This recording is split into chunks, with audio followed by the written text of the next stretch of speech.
See this button? Don't touch it! It's the history eraser button, you fool! So what'll happen? That's just it. We don't know. Maybe something bad. Maybe something good. I guess we'll never know. 'Cause you're going to guard it. You won't touch it, will you? Interrupt regular Nick at Night programming in order to make tonight's lineup a little more animated. Nick's world premiere cartoons are coming next. Hey, we all love a good milestone, right?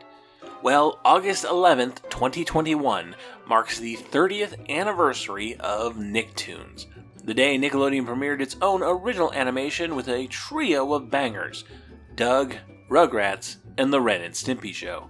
The legacies of these three shows ended up wildly different. Based on longevity, marketability, and name brand recognition, Rugrats obviously ended up the winner.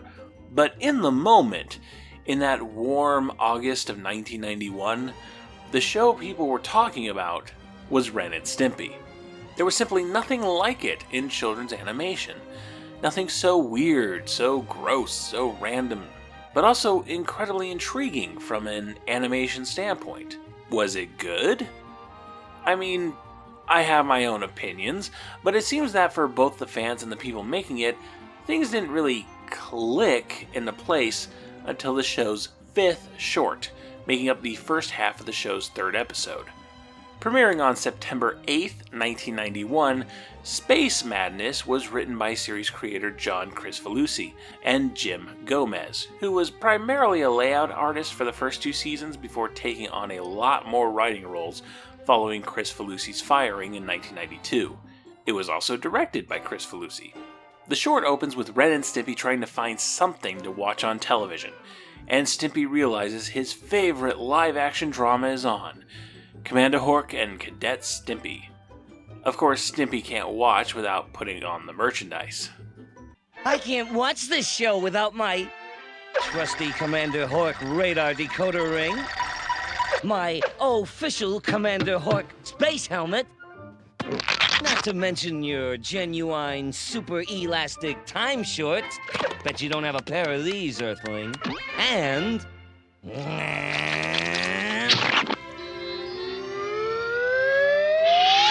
my anti-gravity bubble gum.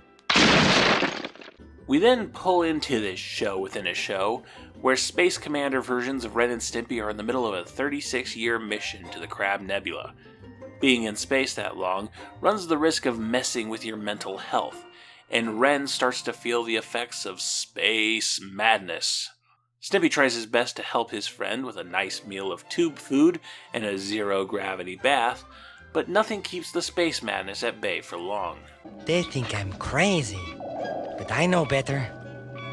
It is not I who am crazy. It is I who am mad. Didn't you hear him? Didn't you see the crowds? You know, I'm realizing that trying to summarize a Ren and Stimpy episode is like when you tried to talk about Monty Python in 9th grade. And then this joke happened, and then there was this really funny punchline, and why don't I just recite the whole thing during lunch break, okay?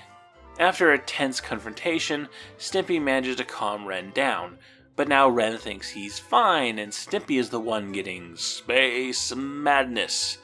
So he gives Stimpy more duties to keep him grounded, including watching over the history eraser button.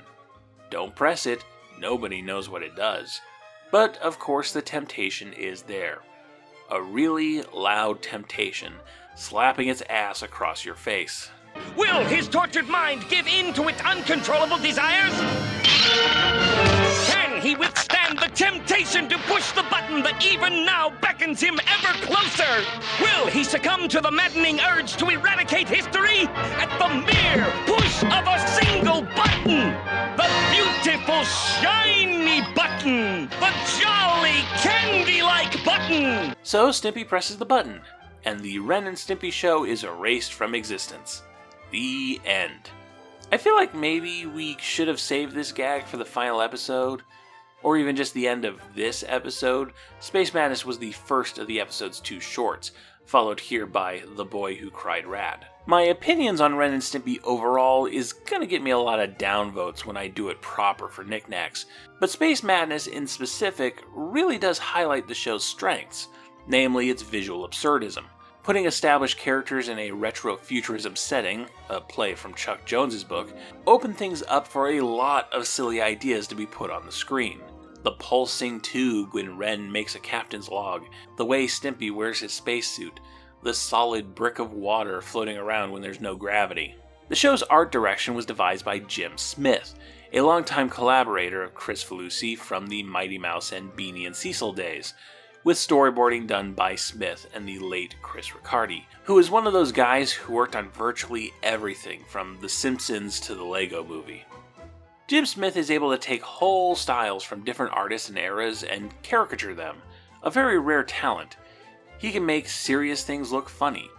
He did this in Space Madness by exaggerating the 30s version of the future, Buckminster Fuller's streamlined age of industrial design, which really wasn't streamlined at all.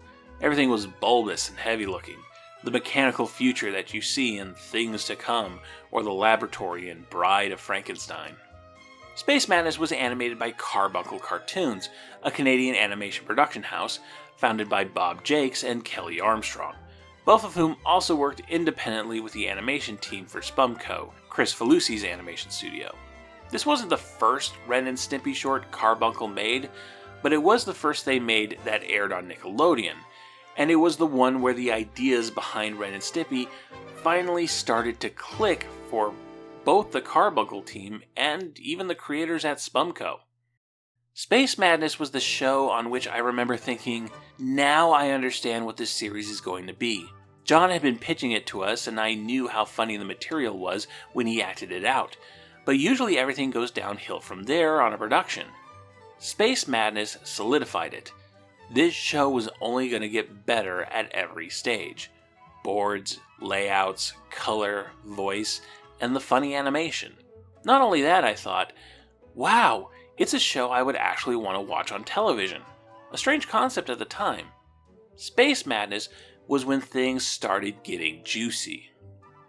The first time I saw the board for Space Madness, I looked at it and I said, oh my god, we have to do everything right for this to work. That was the turning point where, I can't say everything was working, but it showed what we were capable of doing. Space Madness is a fun cartoon to watch as a kid. Space adventure settings tickle the imagination, and putting Ren and Stimpy into that setting gives it an off-kilter, subversive edge that you usually only get from Garbage Pail Kid stickers and the few PG-13 jokes your fellow 5th graders know, all the while still having enough plot to get you invested. But it was so much more for the people making this show. This was the moment Ren and Stimpy finally realized its potential. It was the moment this exciting idea space really opened up. It's a shame then that the show ended up having such a turbulent production history, and also that John Chris Felucci turned out to be a total piece of shit. But we'll save the story of Ren and Stimpy's rise and fall for another day. For now, this was just a sample.